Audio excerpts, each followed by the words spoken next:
ዘማሪ ነኝ የሚል ሰው መፈተን ይኖርበታል።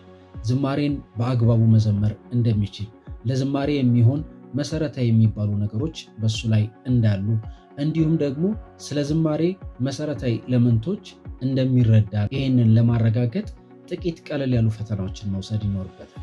አንድ ጊዜ አስታውሳለሁ በአንዲት ቤተክርስቲያን የድምፅ ልምምድ ስልጠና ለመስጠት በሄድኩበት አጋጣሚ የኳየር ሊደራቸው አንድ ጥያቄ ጠይቆኝ ነበረ እና እነዚህን የኳየር ሜምበሮችን ሁሉንም ቴክኒካል የሆነ ፈተና እንድትፈትንልኝ ይፈልጋለሁ እና ለዝማሬ የሚሆኑትንና ማይሆኑትን እንድትለይልኝ ይፈልጋለሁ አለኝ እና ረዥም ሰዓት የፈጀ እያንዳንዱን ዘማሪዎች እያዘመርኩ ከሙዚቃ ጋር አብረው እንዲዘምሩ በማድረግ ፈተና ስናደርግ ነበር እና ከፈተናው በኋላ ያየነው ሪዛልት በጣም የሚያስደነግጥ ነበረ። ብዙ ኳየር ሜምበር ነበሩ። ኦልሞስት ግማሽ የሚሆኑቱ በፈተናው በጣም የወረደ ነገር ነበር ያየሁባቸው እና ሁሉንም በየተናጠል እየነገርኳቸው ነበር ያለባቸውን ችግር እና በዚህ ፈተና ያየነው ነገር አብዛኞቹ ሌላ ጊፍት ሌላ ስጦታ ያላቸው እንጂ በዝማሬ ውስጥ ሊያገለግሉ የሚችል የዝማሬ ስጦታ ያላቸው ሰዎች እንዳልሆኑ ነው የተመለከትነው እና አብዛኛውን የቤተክርስቲያን ኳይሮች ስብስብ በዚህ መልኩ የተሰበሰበ ነው እና እያንዳንዱን የዞርን ብንፈትን በጣም ብዙ ሰዎችን ከኳየር ልንቀንስ እንደምንችል፣ በጣም ብዙ ሰዎች ሌላ አገልግሎት ውስጥ ሊያገለግሉ የተገቡ ነገር ግን ያለ ስፍራቸው በኳየር ውስጥ እየዘመሩ ያሉ ሰዎችን እንደምናገኝ አስባለሁ። ዛሬ በዚህ ቪዲዮ የምናነሳው ሐሳብ አንድ ሰው ወደ መዘምራን አገልግሎት ውስጥ ሲገባ መፈተን ይኖርበታል ወይስ ደግሞ አይኖርበትም? መፈተን ካለበት ምን አይነት ፈተናዎችን መፈተን አለበት የሚሉትን ሐሳቦች በዚህ ቪዲዮ የምንመለከት ይሆናል። ሰላም፣ ዘማሪ ሄኖክ እባላለሁኝ። ይህ ቻናል በዝማሬ አገልግሎት ላይ የሚሰራ መንፈሳዊ ቻናል ነው። ለዚህ ቻናል አዲስ ከሆናችሁ ቻናሉን ሰብስክራይብ እንድታደርጉ በትህትና ጠይቃችኋለሁ። ላይክ አድርጋችሁ ጀምሩ። ያላችሁንም ሐሳብና አስተያየት ከቪዲዮ መጨረሻ በኋላ በኮሜንት ላይ እንድታስቀምጡልኝ በትህትና ጠይቃችኋለሁ። አብራችሁን ቆዩ። ከአንዳንድ ዘማሪዎች አንዳንድ ታሪኮችን ሰምተን እናውቃለን። ያንተ ድምፅ በፍጹም ለመዝሙር አይሆንም፣ ለዝማሬ አይሆንም ተብዬ ከኳየር ተባረሬ ነበረ። አሁን ግን በጣም ብዙ አልበሞች አሉኝ፣ በዝማሬ አገልግሎት ውስጥም እያገለገልኩ እገኛለሁ የሚል አስገራሚ ታሪኮችን ሰምተን እናውቃለን። ይህ ማለት ግን አንድ ሰው ወደ ኳየር አገልግሎት ውስጥ ወይም ወደ መዘምራን አገልግሎት ውስጥ ሲገባ መፈተን የለበትም ማለት አይደለም። እንደሚታወቀው እንግዲህ በቤተ ክርስቲያን ውስጥ በመዘምራን አገልግሎት ላይ እንደ ክፍተት ከሚታዩ ነገሮች መካከል ዋነኛው ሁሉንም ሰዎች ወደ ኳየር ውስጥ የማስገባት ወይም ሁሉንም ሰዎች ኑ ብሎ ወደ ኳየር ውስጥ የመጥራት ነገር ነው። መሪዎችም ይህንን ነገር ሲያደርጉት በቤተ ክርስቲያን ውስጥ ብዙ ጊዜ እንመለከታለን። የሆነ ሰው ጌታን ሲያገኝ ከዛ መሰረታዊ እምነት ትምህርቶችን ሲማር ከዛ ወደ ኳየር አስገቡት ይባላል። እንዲሁም ደግሞ አዲስ አባልም ወደ ቤተ ክርስቲያን ሲመጣ ወደ ኳየር አስገቡት ይባላል እና ኳየር ብዙ ሰዎች የሚሰበሰቡበት አገልግሎት አይነት ነገር ተደርጎ እንመለከታለን ማለት ነው። ያ የሚደረግበት ሞቲቭ በራሱ ክፉ ባይሆንም ነገር ግን በዚህ መልኩ ወደ መዘምራን አገልግሎት ውስጥ ሰዎችን መሰብሰብ ትክክል አይደለም። የመዘምራን ህብረትን ከማያሳድጉ መንገዶች መካከል አንደኛው ነው ሁሉንም ሰው እየጠሩ ወደ ኳየር ማስገባት ወይም ደግሞ ኳየር ግቡ የሚለው ቃል ማለት ነው። ስለዚህ ሁሉም ሰው ኳየር መግባት አይችልም። ሁሉም ሰው የመዘምራን ህብረትን መቀላቀል አይችልም። ሁሉም ሰው ዘማሪ መሆን አይችልም።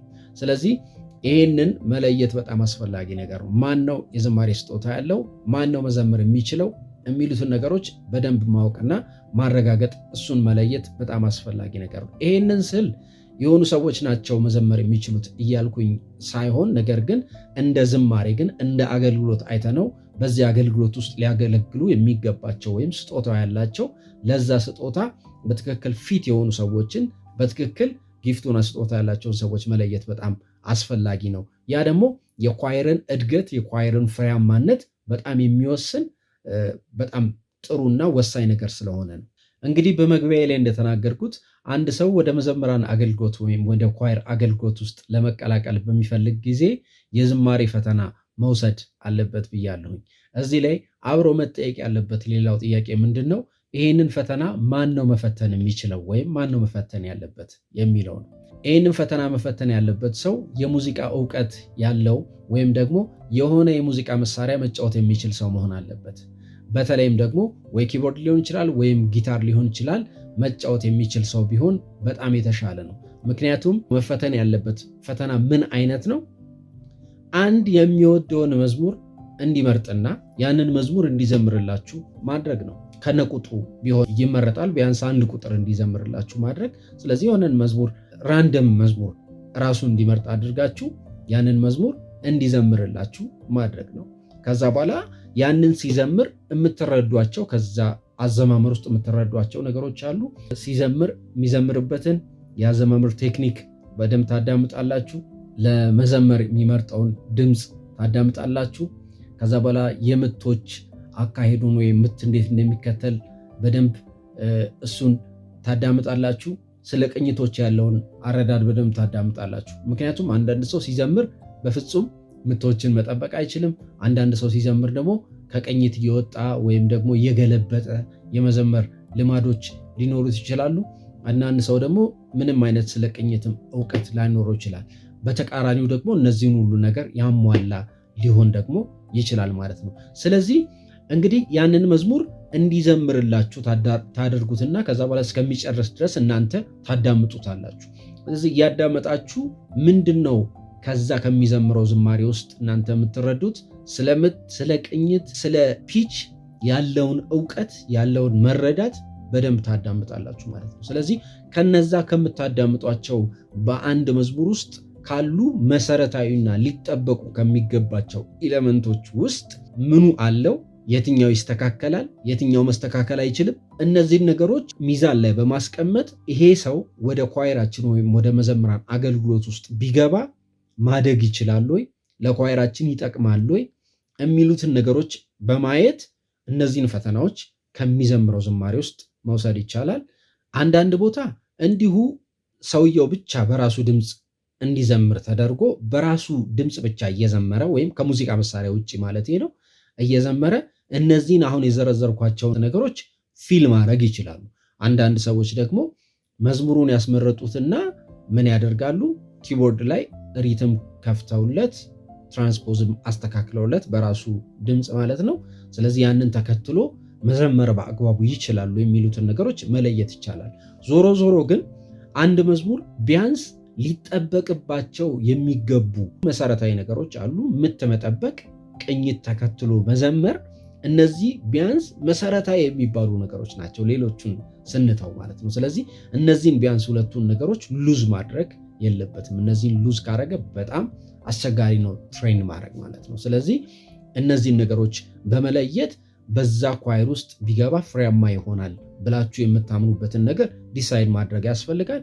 ይህንን እንግዲህ ፈተናውን ለዛ ኳየር ይመጥናል ወይም አይመጥንም የሚለውን ነገር ከለያችሁ በኋላ ግን ለዚያ ሰው የምትነግሩበት መንገድ ግን ጥበብ የተሞላበትና ደግሞ በጣም መንፈሳዊ ሊሆን ይገባል። አንዳንድ ሰው በጣም ፊል ሊያደርግ ይችላል። ስለዚህ ባይሳካና እዛ ኳየር ውስጥ ይሄ ሰው የማገልገል ወይም ወደዛ ኳየር ውስጥ የመግባት እድል ባይኖረው እንኳን የምትነግሩበት መንገድ ግን አይምሮውን የጠበቀ ልቡን የጠበቀና ለሱም በሚራራ ልብ መሆን ይኖርበታል ማለት ነው። ስለዚህ ይሄ በጣም ጥበብና ማስተዋል የተሞላበት እንደ መንፈሳዊ ሰው ልታደርጉት የሚገባ መሆን አለበት። ደግሞ ተሳክቶለትም ወደዚያ ወደ ኳየር ውስጥ የሚገባ ከሆነ የሚጠብቁትን ኃላፊነቶችና ማድረግ ያለበትን ነገር ይህንን አያይዛችሁ ልትነግሩትና ልታሳውቁት ይገባል ማለት ነው። በኳየር መሪነት ለምታገለግሉ ሰዎች ዛሬ እንግዲህ ያያችሁት ቪዲዮ በጣም ጠቅሟቸዋል ብዬ አስባለሁ።